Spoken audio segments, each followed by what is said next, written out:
for outro tempo, o senhor vê que o tempo era mudado, hoje está tudo diferente.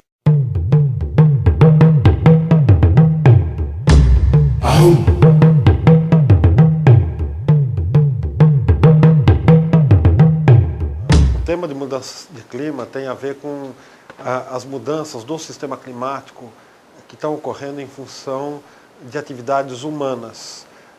Por exemplo, uso de combustíveis fósseis para o transporte, nas indústrias para gerar energia, para movimentar as máquinas, caldeiras nas indústrias, com a transformação de florestas em áreas agrícolas ou de pastagens para pecuária, geram gases de efeito estufa, que então estão se acumulando na atmosfera e mudam o regime de chuvas, muda a temperatura, porque o planeta está se aquecendo, isso então vai causando uma série de transformações no sistema climático.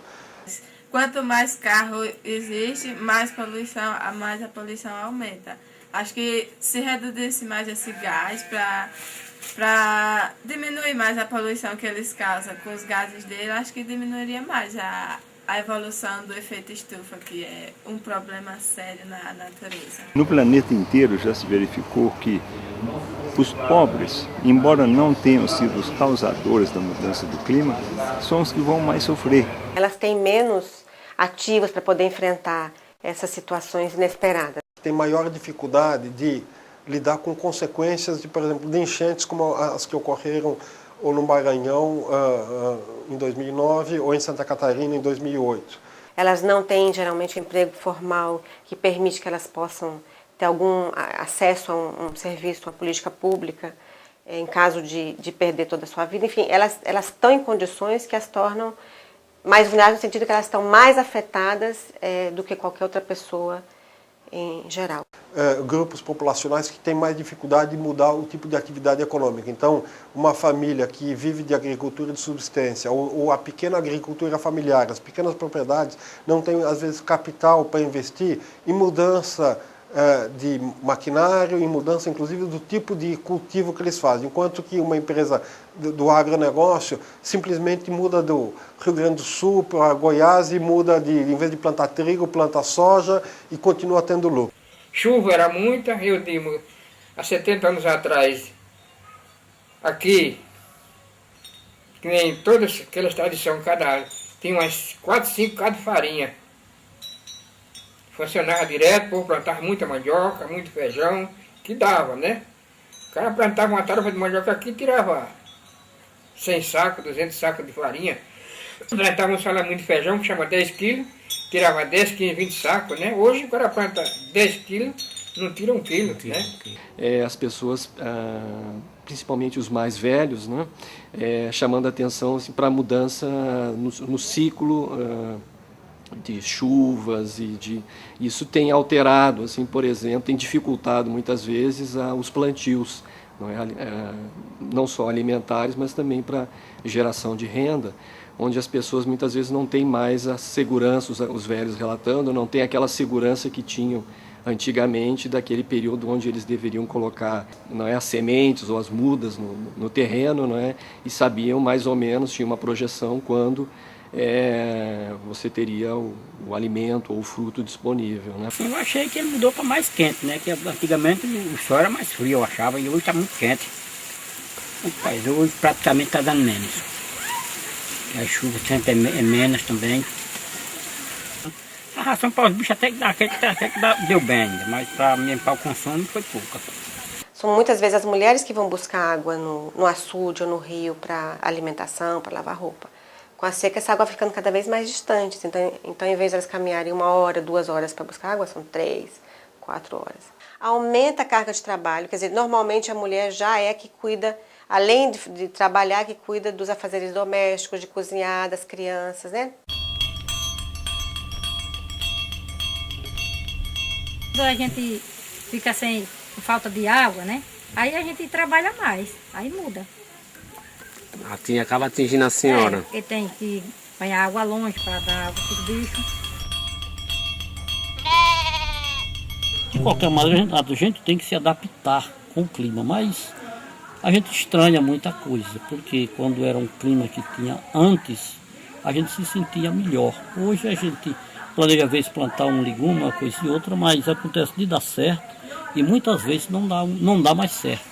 Quando a gente fala de adaptação e mudança climática, a ideia é que essas comunidades tenham condições de enfrentar os efeitos, os impactos dos eventos climáticos extremos, mas também de mudar a realidade. Então não é o conceito tradicional de o drama está aí, como é que eu me adapto, né? Eu me adapto que eu vou morar debaixo de uma lona, já que eu não tenho mais a casa? Você poderia dizer. Adaptação é isso, saiu da casa que foi destruída pela enchente ou pelo incêndio devido à grande seca e foi morar debaixo de uma lona, né? Isso é adaptar.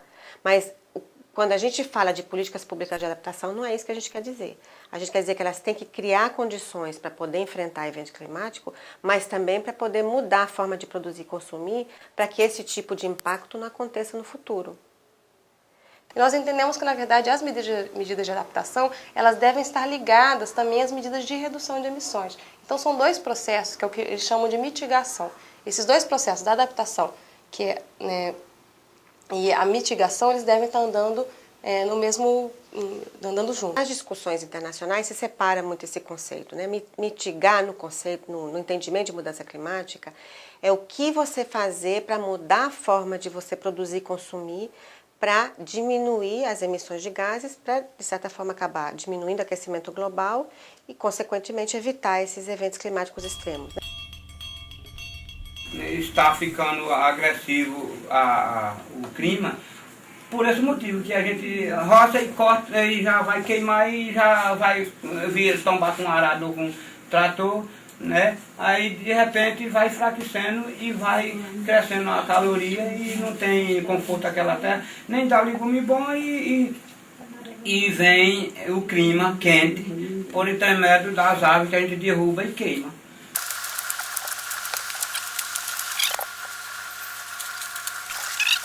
Esse daqui é a chorona, né? Não na minha época, né? Mas na época dos meus pais e dos meus avós, eles diziam que aqui entre essas pedras sempre tinha água, né? E era sempre corrente, daqui até no rio ali embaixo. E hoje em dia, por causa do desmatamento, tá degradada desse jeito. Não era muito, né? Mas tinha o suficiente, que sempre essa parte aqui do riacho até lá embaixo era sempre com água.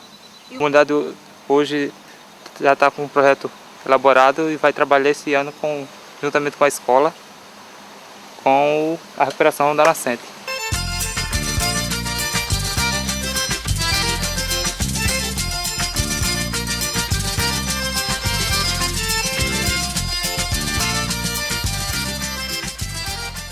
Essa área de adaptação, a agricultura familiar é central. Por quê? Na lida diária, na relação que o produtor, que o agricultor e a agricultora têm com o meio ambiente, eles foram criando alternativas. E essas alternativas normalmente são alternativas que dependem menos de recursos de fora. Alternativas que usam mais o potencial de cada uma área, de cada terra, de cada ambiente.